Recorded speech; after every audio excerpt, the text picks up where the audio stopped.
أجمعين من يوم عداوتهم إلى قيام يوم الدين. أما بعد فقد قال رسول الله صلى الله عليه وآله وسلم: إن الحسين مصباح الهدى وسفينة النجاة. الصلوات.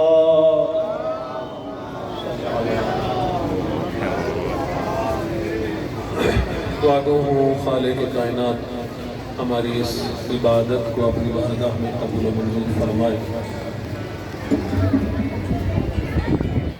پروردگار عالم آپ سب کی عزاداریوں کو اور خصوصاً اس مجلس کو برپا کرنے والوں کی زحمات کو اپنی بارگاہ میں قبول و منظور فرمائے، اور جو لوگ اس عزاداری کو برپا کرتے ہوئے اس دنیا سے چلے گئے، پروردگار عالم ان کے درجات کو بلند کرے۔ ایک صلوات بھیجیے محمد و آل محمد۔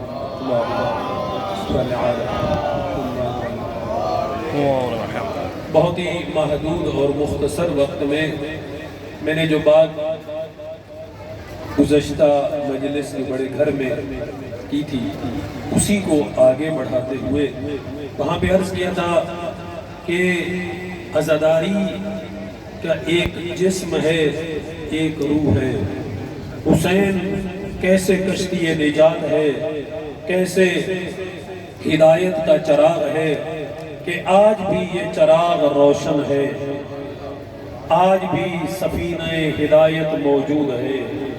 یہ جلوس، یہ عزاداریاں، یہ حسین کی جلائی ہوئی مشعلیں ہیں، یہ حسین کے جلائے ہوئے چراغ ہیں۔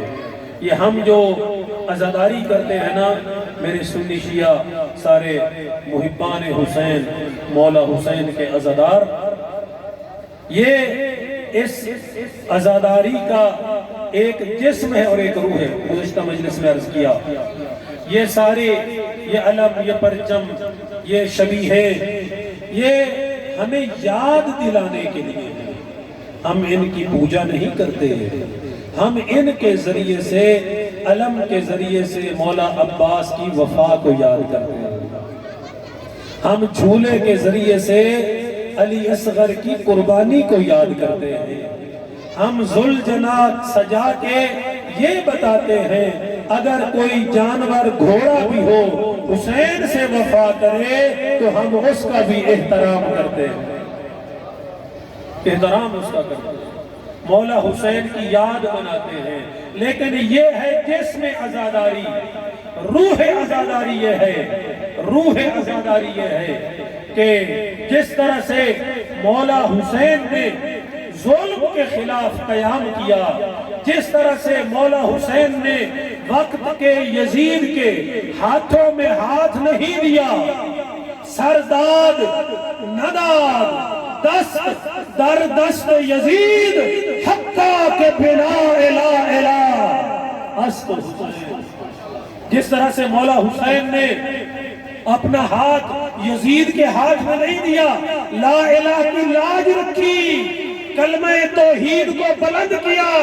لا الہ کا معنی ہی یہی ہے کہ میں اللہ کے علاوہ کسی کو نہیں جھکوں گا، کسی کو نہیں جھکوں گا۔ یہ ہے روح عزاداری، یعنی جب ماتمی، جب عزادار اپنے سینے پہ ہاتھ مارتا ہے تو اپنے سینے پہ ہاتھ مار کر وہ دنیا کو یہ پیغام دیتا ہے، اے دنیا والو، جس سینے پہ ہاتھ لگ رہا ہے یہ حسینی عزادار کا سینہ ہے، یہ اپنے مولا کی بارگاہ میں تو جھکتا ہے، یہ علم کے ساتھ تو لپٹتا ہے، یہ عزاخانوں میں جا کر وہاں پر تو اس پہ آنسو بہتے ہیں، لیکن یہی سینہ جب کسی یزید کے سامنے آتا ہے، جب کسی فرعون کے سامنے آتا ہے، جب یہی سینہ کسی بھی اگر ظالم طاقت کے سامنے آتا ہے، اپنے مولا حسین کا نعرہ بلند کرتا ہے، ہیہات من دلہ، اور کہتا ہے لوگوں کو، لوگوں یہ گلا کٹ تو سکتا ہے لیکن یہ گلا جھک نہیں سکتا ہے۔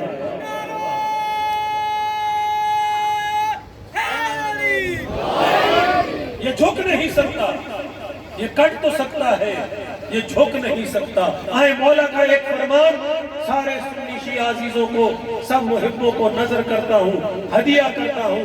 مولا فرماتے ہیں الناس عبید الدنیا۔ توجہ، حسینی کیسے بنتے ہیں؟ حسینی بننے کی قیمت لگتی ہے، صرف نام سے حسینی نہیں بن سکتا، حسینی کردار سے بنتا ہے، حسینی اعمال سے بنتا ہے۔ حسینی جب امتحان آتا ہے، میں یوں کہا کرتا ہوں کہ جب کھیر بٹ رہی ہو، جب صرف لینے والا کام ہو تو مجموع کئی نکل آتے ہیں، لیکن جب خون دینے کی باری آ جائے، جب کوئی دین پر خرچ کرنے کی باری آ جائے تو پھر وہی نکلتا ہے جو حسین کا سچا عاشق ہوتا ہے۔ مولا فرما رہے، مولا نے بتلا دیا۔ کیوں مولا؟ ہم اگر سوال کریں، مولا آپ نے جب قیام کیا، جب آپ حج کا احرام کھول کے جب کربلا چلے تو مولا کیا وجہ ہے؟ آپ کے ساتھ 72 کیوں تھے؟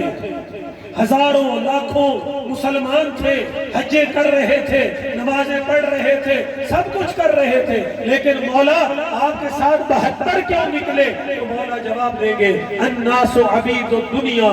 لوگوں ذہن میں رکھنا، لوگ دنیا کے بندے ہیں، دنیا کے بندے ہیں۔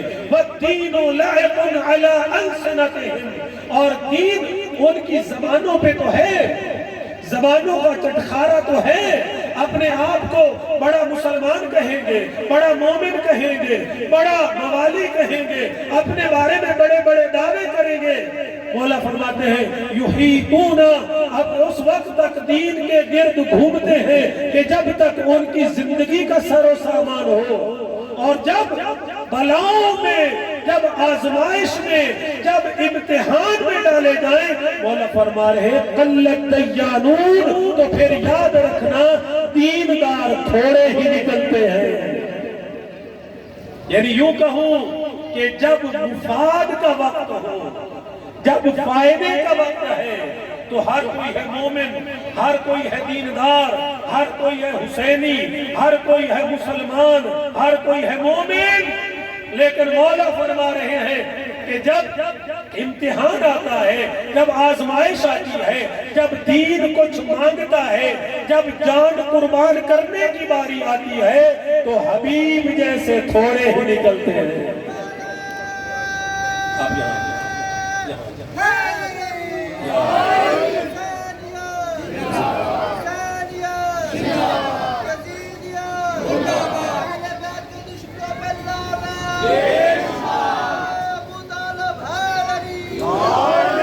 جب امتحان آتا ہے تو پھر حبیب جیسے تھوڑے۔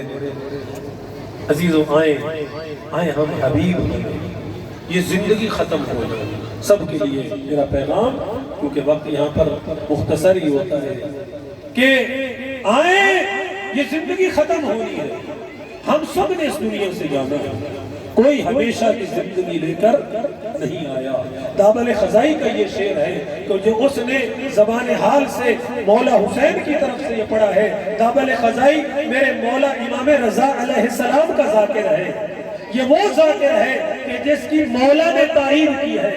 دابل خزائی نے یہ جملے پڑھے تھے مولا حسین کے زبان حال کہ اے دین، اے نانا کے دین، اے محمد مصطفیٰ کا دین، اگر تو میرے وجود پر برسنے والے تیروں سے بچتا ہے، تو اس طرح سے بچ سکتا ہے، تو حسین کا سینہ حاضر ہے، حسین کا سینہ حاضر ہے۔ پھر مولا کی طرف سے ایک اور بات جو منسوخ وہ یہ کہ اگر یہ بدن بنے ہی موت، یہ میرا پیغام، اگر یہ بدن بنے ہی موت کے لیے ہے، کہ بنے موت کے لیے، کون ہے جس نے موت سے بچنا؟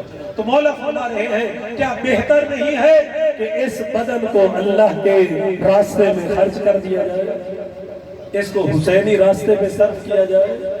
اگر بنا ہی موت کے لیے، مرنا تو ہے، لیکن کیا مزہ اس موت کا جو حسین کے قدموں میں آئے، جو حسین کے عشق میں آئے، جو حسین کے راستے میں آئے، میرا سب سنی شیعہ سارے عزیزوں سے دیکھیں حسین مکتب کو، حسین صرف شیعوں کا امام نہیں ہے، حسین صرف کسی ایک مذہب اور مکتب کا محسن نہیں ہے، حسین کے جلوس یہ بتلاتے ہیں کہ حسین ہر پوری انسانیت کا محسن ہے، حسین پوری انسانیت کا محسن ہے۔ اگر سنی ہے شیعہ ہے لیکن حسینی مشن پر ہے، اس کا مقصد یہ ہے کہ وہ وقت کے یزیدوں کے مقابلے میں کھڑا ہو، اگر مقصد اس کا یہ ہے مظلوموں کا ساتھ دوں، حق کا ساتھ دوں، دنیا کے اندر امن و امان آئے، انسانیت کا بول بالا ہو، دشمن طاقتیں شیطانی طاقتیں سرنگو ہو جائے، تو ایسا انسان حسین بن علی کے راستے پر، ایسا انسان حسین بل آج کے زمانے میں تو دنیا نے بتلا دیا اگر حماس ہے اہل سنت مذہب سے تعلق رکھتی ہے، لیکن وہ بھی حسینی بن کر اسرائیل کے مقابلے میں کھڑی ہوئی ہے، اور حزب اللہ کے جوان شیعہ جوان ہیں وہ بھی اسرائیل کے مقابلے میں کھڑے ہیں۔ ان دونوں جماعتوں نے دنیا کو یہ بتا دیا سنی ہو یا شیعہ اگر زمانے کے فرعون کے مقابلے میں کھڑا ہو تو وہ حسینی ہوا کرتا ہے، وہ حسینی ہوا کرتا ہے۔ ہم پاکستان میں رہتے ہوئے محبت سے رہ سکتے ہیں، ہم پاکستان میں رہتے ہوئے سنی شیعہ بھائی بھائی بن کر رہ سکتے ہیں، ہمارے آباء و اجداد مل کے جشن میلاد بھی مناتے تھے، عزاداریاں بھی مل کر ہوتی تھی۔ یہ تو دشمن نے چاہا، یہ یاد رکھے، میں پورے یقین سے یہ بات کر رہا ہوں، مولا حسین کو گواہ بنا کر کہہ رہا ہوں، پاکستان میں سنی اور شیعہ کو آپس میں لڑانا یہودیوں اور عیسائیوں کا ایجنڈا ہے، مسلمانوں کو آپس میں لڑانا یہ ان کا ایجنڈا ہے، یہ ان کے مفادات ہیں، ڈیوائیڈ اینڈ رول۔ ہم آپس میں بھائی ہیں، ہم آپس میں اتحاد و وحدت ہے، ہاں عقیدے کا اختلاف ہے، ہر ایک اپنا اپنا عقیدہ، کوئی مسئلہ نہیں ہے، لیکن ہر کوئی اپنا عقیدہ رکھتے ہوئے اپنا عقیدہ چھوڑنا نہیں، دوسرے کے عقیدے کو چھیڑنا نہیں، ہم اکرام سے رہے۔ جب میلاد آئے، 12 ربیع الاول آئے تو آئے جو شیعہ حضرات ہیں وہ سبیلے لگائیں، اپنے اہل سنت بھائیوں کا استقبال کریں، اور جب عزاداری کے جلوس ہوں ہمارے اہل سنت بھائی آگے بڑھیں، سبیلے لگائیں جو کہ ماشاءاللہ نظر بھی آ رہی ہوتی ہے۔ تو یہ محبت کا پیغام ہے جو حسین بن علی نے ہماری عزاداری، میں نے پہلے عرض کیا پچھلے پہلی تقریر میں چوک میں، ہماری عزاداری کسی مذہب کے خلاف نہیں ہے، کسی مکتب کے خلاف نہیں، یہ تو محبت کا قافلہ ہے، یہ تو حسینی کارواں ہے، اس کا تو مقصد یہ ہے کہ سب کو اپنے ساتھ لے کر چلیں۔ بس عزیزو چند جملے مسائل، آئے حبیب، کون حبیب کوفے میں زندگی گزارا، لیکن حسین کے بچپنے میں ایک بار جو اللہ کے نبی نے حبیب کی ادا کو دیکھا، اللہ کے حبیب نے حبیب سے محبت کا اظہار کیا، کہا کہ یہ جوان مجھے اس لیے اچھا لگتا ہے کہ یہ میرے حسین کے قدموں کی خاک کو اپنی آنکھوں پہ لگاتا ہے۔ اللہ حبیب یہ ہے کیا، کون ہے حبیب، عجیب ہے، یعنی حسین نے چراغ بجھائے، حسین نے راستے میں اپنے ساتھ آنے والوں کو بتلا دیا کہ میں مرنے جا رہا ہوں، جس نے جانا ہے جائے، ان کو بھیج دیا، یعنی حسین بھیج رہے ہیں لیکن حبیب ایسا ہے جس کو بلا رہے ہیں، حبیب ایسا ہے جس کو، عزیزوں یہ ہے اگر انسان حسین کا سچا عاشق بنے، اگر حسینی کردار رکھتا ہو، پھر حسین جب بہشت کے سرداری پر جا رہا ہے نا، کربلا میں حسین کیوں جا رہا ہے؟ بہشت کی سرداری لینے جا رہا ہے کربلا میں، تو سرداری لیتے ہوئے اپنے دوست حبیب کو یاد رکھا، خط لکھا، حبیب آ جاؤ، خط لکھا، بس مختصر کرو، زوجہ نے پوچھا کس کا؟ کہا کہ حسین کا۔ کہا کہ پھر؟ کہا سوچ رہا ہوں جاؤں یا نہ جاؤں۔ کہتے ہیں کہ بیوی نے بلکہ یہ کہا اگر جاؤں گا تو بیوہ ہو جائے گی۔ جب بیوی مومنہ تھی اس نے جب سنا نا، کہتی ہے یہ لو میری چوڑیاں تو پہن لے، میرا دوپٹہ تو اوڑھ لے، اگر تو نہیں جا رہا تو میں حسین کی نصرت کے لیے چلی جاؤں گی۔ اللہ اکبر۔ بس عزادارو مختصر کروں، حبیب نے ناکے لگے ہوئے تھے، اپنے غلام کو گھوڑا دیا، کہا کہ باہر میں چلو میں چھپتا چھپاتا آؤں گا۔ بس حبیب کو جو تھوڑی دیر ہوئی، کہتے ہیں کہ غلام گھوڑے سے باتیں کر رہا تھا یا ادھر سے حبیب آئے، کیا باتیں ہو رہی؟ حبیب نے سن لیا، حبیب نے سن لیا۔ غلام کہہ رہا تھا اے حبیب اے میرے سردار کے گھوڑے، تو فکر مند نہ ہونا، تو پریشان نہ ہونا، اگر میرا سردار اگر حسین کی نصرت کو نہیں جائے گا نا تو تو پریشان نہ ہو، میں تجھ پہ سوار ہو کر زہرا کے لال کی مدد کے لیے کربلا میں جاؤں گا۔ جیسے حبیب نے سنا نا رونا شروع کر دیا، کہتا ہے واہ آقا زادے، او میرے سردار میرا حسین، او تیری غربت پر قربان جاؤں، غلام تجھ پر قربان ہونے کے لیے تیار ہے۔ بس اجرکم اللہ۔ عزادارو حبیب جو چلے ہیں نا کربلا میں 6 محرم کے لگ بھگ 6-7 محرم کو حبیب پہنچے ہیں کربلا۔ عزادارو ادھر حبیب کا آنا تھا، ادھر اصحاب کا نعرہ تکبیر بلند کرنا تھا، ادھر نعرہ تکبیر بلند ہوا، ادھر صدا خیام میں گئی، ادھر علی کی بیٹی کو پتا چلا، پوچھا فضا کیا ہوا ہے؟ جواب ملا او تیرے بھائی کا ناصر آیا ہے، تیرے بھائی کا حبیب آیا ہے۔ عزادارو میں یوں کہا کرتا ہوں علی کی بیٹی جنگلوں میں جب بھی سنتی تھی، کبھی ابن سعد آ رہا تھا، کبھی بھائی کا کوئی قاتل آ رہا تھا، کبھی بھائی کا کوئی قاتل آ رہا تھا۔ پہلی دفعہ ایسا ہوا کہ بھائی کا نصرت کرنے والا حبیب آیا ہے۔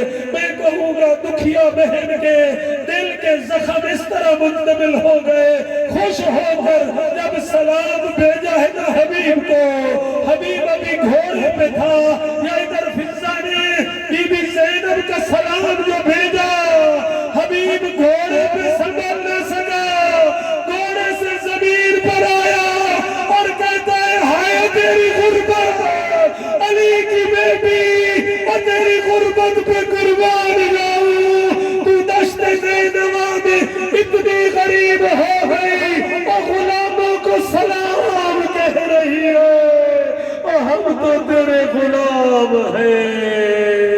ماتم حسین